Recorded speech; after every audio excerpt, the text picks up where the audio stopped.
Hallelujah. ഞാനിപ്പോൾ നിൽക്കുന്നത് ഹരിയാനയിലുള്ള holy redeemer ചർച്ചിലാണ്. 1848 British ഭരണത്തിൻ്റെ കീഴിലാണ് ഈ ദേവാലയം നിർമ്മിച്ചിരിക്കുന്നത്. 1902 ഈ പള്ളി തകർന്നു വീണു. പാകിസ്ഥാനിൽ നിന്ന് യുദ്ധമുണ്ടായപ്പോഴൊക്കെ ഇത് തകർന്നു വീണതാണ്. അതേ സ്ഥലത്ത് പിന്നെ പുതിയ പള്ളി നിർമ്മിച്ചു. 1956 ഈ ദേവാലയം റിഡംപ്റ്ററീസ് ഗ്രൂപ്പിന് ഇത് കൈമാറി. ഇവിടെ എപ്പോഴും ഇവിടെ ഒരു ടൂറിസ്റ്റ് കേന്ദ്രമായിട്ടാണ് ഇത് കണക്കാക്കപ്പെടുന്നത്. നല്ല തണുപ്പാണ് ഇവിടെ. ഇപ്പം വെയിൽ ഉണ്ട് എങ്കിൽ പോലും തണുപ്പ് നന്നായിട്ട് ഉണ്ട്. ഇവിടെ സ്വെറ്റർ ഇടാനൊന്നും പുറത്തിറങ്ങി നടക്കാൻ പറ്റുകയില്ല. ഇവിടെ ഈ പ്രാർത്ഥനയുടെ ഈ ദിവസങ്ങളിലൊക്കെ ഈ ഹരിയാനയിലും ഒന്ന് എനിക്ക് പ്രാർത്ഥിക്കാൻ സാധിച്ചു.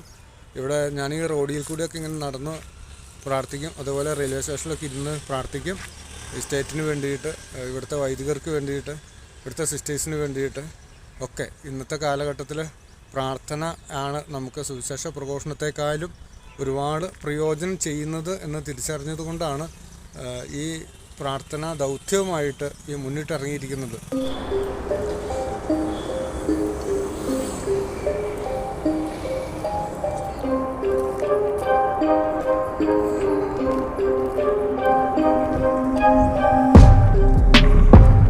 ഇന്നത്തെ കാലഘട്ടത്തിൽ സഭയ്ക്ക് വേണ്ടിയിട്ട് നമ്മൾ ഒരുപാട് പ്രാർത്ഥിക്കേണ്ടതിൻ്റെ ആവശ്യകതയുണ്ട്. കാരണം ഇന്ന് നമ്മുടെ സഭയിലാണ് എല്ലാ ദുരാചാരങ്ങളും കുടികൊള്ളുന്നത്. എസ്രായുടെ പുസ്തകത്തിൽ 9-ാം അധ്യായം 2-ാമത്തെ തിരുവചനത്തിലൂടെ പറയുന്നുണ്ട്, വിശുദ്ധ വംശം സദ്ദേശവാസികളുമായി കലർന്ന് അശുദ്ധമായി. ഈ അവിശ്വസ്തതയിൽ മുന്നിട്ട് നിൽക്കുന്നത് ശുശ്രൂഷകരും നേതാക്കളുമാണ്. ഇതാണ് സംഭവിച്ചുകൊണ്ടിരിക്കുന്നത്. എസ്രായുടെ പുസ്തകത്തിൽ പറയുന്നത് പോലെ ഇന്ന് നമ്മുടെ വൈദികരും നമ്മുടെ കൈക്കാരന്മാരും അല്ലെങ്കിൽ ദേവാലയമായിട്ട് ഒരുപാട് പണം മുടക്കുകയും അതിനോട് ബന്ധപ്പെട്ട് കിടക്കുകയും ചെയ്യുന്നവരാണ്. ഒത്തിരി അശുദ്ധി നമ്മുടെ ദേവാലയത്തിലേക്ക് കടത്തിക്കൊണ്ടിരിക്കുന്നത്. ഒത്തിരി അശുദ്ധി നമ്മുടെ ദേവാലയത്തിലേക്ക് വിളിച്ചു വരുത്തുന്നത്. ദൈവം കൽപ്പിച്ച കൽപ്പനകൾക്ക് വിരുദ്ധമായിട്ട് ഞാനല്ലാതെ മറ്റൊരു ദൈവം നിനക്ക് ഉണ്ടാകരുതെന്ന് പറഞ്ഞിട്ട് നമ്മൾ ആ ഒരു ദൈവത്തോട് അവിശ്വസത കാണിച്ചുകൊണ്ട് ദൈവം കൽപ്പിച്ചതിന് നേരെ വിപരീതമായിട്ടാണ് ഇന്ന് ചെയ്തുകൊണ്ടിരിക്കുന്നത്. അതുകൊണ്ടാണ് നമ്മുടെ സഭയ്ക്ക് ഇത്രയധികം തകർച്ചയും വരുന്നത്. ഹോശേയ പ്രവാചകന്റെ പുസ്തകത്തിൽ 7-ാം അധ്യായം 9 പറയുന്നുണ്ട്, പരദേശികൾ അവൻ്റെ ശക്തി കാർന്നു തിന്നുന്നു, അവനത് അറിയുന്നില്ല. അവൻ്റെ മുടി നരച്ചു തുടങ്ങി, അവനത് അറിയുന്നില്ല. അപ്പോൾ പരദേശികൾ, നമ്മളെ ചുറ്റുമുള്ളവർ, മുസ്ലിങ്ങൾ, ഹിന്ദുക്കളൊക്കെ നമ്മളെ നോക്കിയിട്ട് കളിയാക്കിക്കൊണ്ടിരിക്കുക. നമ്മുടെ വൈദികരൊക്കെ ഒരു കാലത്ത്, നമ്മുടെ ക്രിസ്ത്യാനികളൊക്കെ ഒരു കാലത്ത് അവരുടെ ഭവനങ്ങളിൽ ചെന്നിട്ട് പ്രാർത്ഥിച്ചുകൊണ്ടിരുന്നൊരു കാലഘട്ടം ഉണ്ടായിരുന്നു. അവരുടെ വീട്ടിൽ അവരുടെ അയിത്തം മാറാൻ വേണ്ടി, ഹൈന്ദവരുടെയൊക്കെ അയിത്തം മാറാൻ വേണ്ടിയിട്ട് അവരുടെ ദേവാലയത്തിലേക്ക് നമ്മളെ വിളിച്ചു കയറ്റി പ്രാർത്ഥിക്കുന്ന ഒരു സാഹചര്യം ഉണ്ടായിരുന്നു. പക്ഷേ ഇന്നത് മാറി. ഇന്ന് അവർ നമ്മളെ കളിയാക്കിക്കൊണ്ടിരിക്കുക. നിങ്ങളുടെ അച്ഛന്മാർ അങ്ങനെയല്ലേ, സിസ്റ്റർമാർ അങ്ങനെയല്ലേ എന്നൊക്കെ പറഞ്ഞുകൊണ്ട് ഇത് തലമുടി നരച്ചു തുടങ്ങിയിട്ട് പോലും അവരത് അറിയുന്നില്ല എന്നുള്ളതാണ് വചനം സാക്ഷ്യപ്പെടുന്നത്.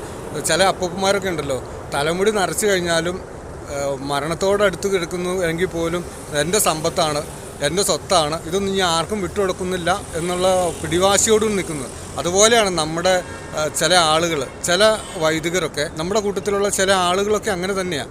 കാരണം സഭയിൽ നമ്മളെ മറ്റുള്ളവർ കുറ്റപ്പെടുത്തുന്നുണ്ട്, മറ്റുള്ളവർ പരിഹസിക്കുന്നുണ്ട് എന്ന് കണ്ടു കഴിഞ്ഞാൽ പോലും, തിരിച്ചറിഞ്ഞാൽ പോലും സമരം കൊണ്ടും സഭയെ അനുസരിക്കാതെ നടക്കുന്ന ആളുകളുണ്ട്. അതിൻ്റെ പുറകെ കുറേ അൽമായരുമുണ്ട്. അപ്പോൾ ഇവിടെ വചനം സാക്ഷ്യപ്പെടുത്തുന്നു, അവരത് അറിയുന്നില്ല എന്നുള്ളതാണ്. വീണ്ടും കർത്താവ് അരുളി ചെയ്യുന്നുണ്ട്. 2 ദിനവൃത്താന്തം 33:4 അരുളി ചെയ്യുന്നുണ്ട്, ജെറുസലേമിൽ എൻ്റെ നാമം എന്നേക്കും വസിക്കുമെന്ന് ഏത് ആലയത്തെക്കുറിച്ച് കർത്താവ് അരുളി ചെയ്തിരുന്നുവോ ആ ആലയത്തിൽ അവൻ ബലിപീഠങ്ങൾ നിർമ്മിച്ചു. നമ്മുടെ ഇന്നത്തെ ദേവാലയങ്ങളിലേക്കൊക്കെ അന്യദൈവ ആരാധനകളൊക്കെ, ഓണം പോലെയുള്ള ദുരാചാരങ്ങൾ നമ്മുടെ ദേവാലയത്തിലേക്ക് കൊണ്ടുവരുമ്പോൾ ദൈവകൽപ്പനകൾക്ക് വിരുദ്ധമായിട്ടാണ് അത് ചെയ്യുന്നത് എന്ന് നമ്മൾ പലരും തിരിച്ചറിയുന്നില്ല. അതുപോലെ എല്ലാ മതങ്ങളും ഒന്നാണെന്നുള്ള രീതി നമ്മുടെ ചില ആളുകളെങ്കിലും കാണിച്ചു കൂട്ടുന്നുണ്ട്. ഈ പ്രവണത മൂലമാണ് നമ്മൾ ഇന്ന് മറ്റുള്ളവരുടെ മുമ്പിൽ നാണം കെട്ടി നടക്കുന്നത്. വിശുദ്ധ ബലി അർപ്പിക്കേണ്ട സ്ഥലത്ത് അന്യദൈവങ്ങൾക്ക് ആരാധിക്കുവാൻ വേണ്ടി, പിശാചിനെ ആരാധിക്കുവാൻ വേണ്ടി നമ്മൾ വിട്ടുകൊടുക്കുന്നുണ്ട് പല സ്ഥലങ്ങളും. അത് ദൈവകൽപ്പനകൾക്ക് വിരുദ്ധമാണെന്നുള്ള സത്യം നമ്മൾ തിരിച്ചറിയുന്നില്ല. നമ്മുടെ ദേവാലയങ്ങളിലൊക്കെ ശരണം വിളിക്കാനും അതുപോലെ അന്യദൈവങ്ങൾക്ക് ആരാധന നടത്താനുമുള്ള ഒരു വലിയായിട്ട് ഒരു സ്ഥലമായിട്ട് മാറിക്കൊണ്ടിരിക്കുന്നു. അതുകൊണ്ടാണ് ഈ കാലഘട്ടത്തിൽ നമ്മൾ ഒരുപാട് പ്രാർത്ഥന ആവശ്യമായിട്ട് വരുന്നത്. ഇതിൽ ഏറ്റവും കൂടുതൽ മുന്നിട്ട് നിൽക്കുന്നത് നമ്മുടെ അധികാരികളാണ് എന്നുള്ളതാണ്. അതിന് സ്വാർത്ഥ മോഹത്തിൽ പെട്ടത്, പണത്തിൻ്റെ മോഹത്തിൽ, സ്വാർത്ഥ മോഹത്തിൽ പെട്ടും പോകുമ്പോഴാണ് പലപ്പോഴും നമ്മൾ ദൈവത്തിൽ നിന്നും വ്യതിചലിക്കുന്നത്. സാത്താൻ ഇങ്ങനെ അലറുന്ന സിംഹത്തെ പോലെ നടക്കുന്നത് നമ്മൾ തിരിച്ചറിയുന്നില്ല.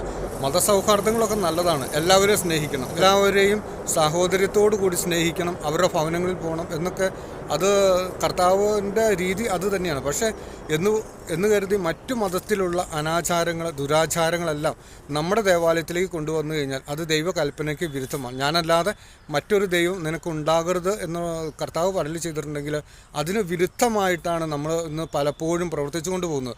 അതുകൊണ്ട് തന്നെയാണ് നമ്മൾ പലരുടെയും മുമ്പിൽ പല മറ്റുള്ളവരുടെ മുമ്പിൽ നമ്മൾ പരിഹാസ്യ പാത്രമായിട്ട് മാറുന്നത്. നമ്മൾ പലപ്പോഴും തിരിച്ചറിയുന്നില്ല എന്നുള്ളതാണ് സത്യം. കാരണം നമ്മുടെ ഉള്ളിൽ അധികാരമോഹവും അതുപോലെ പണത്തോടുള്ള ആർത്തിയും എല്ലാം കടന്നുകൂടിയിട്ട് കുറച്ചാളുകൾ, എല്ലാവരും അല്ല കേട്ടോ, കുറച്ചാളുകൾ, ഒരുപാട് വിശുദ്ധരായ ആളുകളുണ്ട്, വിശുദ്ധരായ വൈദികരുണ്ട്, സിസ്റ്റേഴ്സുണ്ട്. പക്ഷേ എന്നാലും കുറച്ച് വൈദികർ, അവരുടെ കൂടെ നടക്കുന്ന കുറച്ച് പണമുള്ള കുറച്ച് ആളുകളൊക്കെ ഈ ദേവാലയത്തിലേക്ക് എന്തു തോന്നിയാസം ആവാം എന്നുള്ള ഒരു രീതി വന്നുകൊണ്ടിരിക്കുക. അതുകൊണ്ടാണ് ഈ കാലഘട്ടത്തിൽ പ്രാർത്ഥന ഒരുപാട് ആവശ്യമായിട്ട് തോന്നുന്നത്. അവരുടെ തലയിലൊരു ബോധം വരാൻ വേണ്ടിയിട്ട്. ബൈബിള് ഇത്രയും പഠിച്ചിട്ട്, സാധാരണക്കാരായ ആളുകളല്ല ഇത് ചെയ്യുന്നത്, ബൈബിള് ഇത്രയും പഠിച്ചിട്ട് ബൈബിളിന് വിരുദ്ധമായിട്ട് ചെയ്യുമ്പോൾ അത് അവർക്ക് എത്രയധികമായിട്ടാണ് അവർ ശിക്ഷയ്ക്ക് പാത്രമായി തീരുന്നത് എന്ന് നമ്മളൊന്ന് ചിന്തിച്ച് നോക്കണം. കാരണം കർത്താവ് പറയുന്നുണ്ട്, കർത്താവെ എന്നെ വിളിക്കുന്നവനല്ല, എൻ്റെ പിതാവിൻ്റെ ഇഷ്ടം നിറവേറ്റുന്നവനാണ് സ്വർഗ്ഗരാജ്യത്തിൽ പ്രവേശിക്കുന്നത്. എൻ്റെ പിതാവിൻ്റെ ഇഷ്ടം പരസ്പരം സ്നേഹിക്കുക എന്നുള്ളത്. ഞാനല്ലാതെ മറ്റൊരു ദൈവം നിനക്കില്ല. അതുകൊണ്ട് ആ ദൈവത്തെ, ഞാനാണ് ഏക ദൈവം, ഞാനാണ് സത്യദൈവം, ആ ദൈവത്തെ മാത്രമേ ആരാധിക്കാവൂ. ഈ ഭൂമിയിലേക്ക് കടന്നു വന്ന എൻ്റെയും നിങ്ങളുടെയൊക്കെ പാപങ്ങളൊക്കെ സ്വന്തം ശരീരത്തിൽ ഏറ്റുകൊണ്ട് കുരിശിൽ മരിച്ച ഒരാൾ മാത്രമേ ഉള്ളൂ, അത് യേശുക്രിസ്തു മാത്രം. വേറെ ആരും രക്ഷയില്ല, വേറെ ആർക്കും നമ്മളെ രക്ഷിക്കാനായിട്ട് സാധിക്കുകയില്ല. ആ ക്രിസ്തു നമുക്ക് വേണ്ടിയിട്ട് കീറി മുറിച്ചുകൊണ്ട് ഒരപ്പത്തിൻ്റെ രൂപത്തിൽ പോലും അപ്പത്തിൻ്റെ രൂപത്തിൽ ചെറുതായിക്കൊണ്ട് നമ്മുടെ ദേവാലയത്തിലേക്ക് വസിക്കുമ്പോൾ ആ ദേവാലയത്തിൽ അന്യദൈവ ആരാധനയൊക്കെ നടത്തുമ്പോൾ ദൈവം എത്രയധികം വേദനിക്കുന്നുണ്ടാവും എന്ന് നമ്മളൊന്ന് ചിന്തിക്കണം.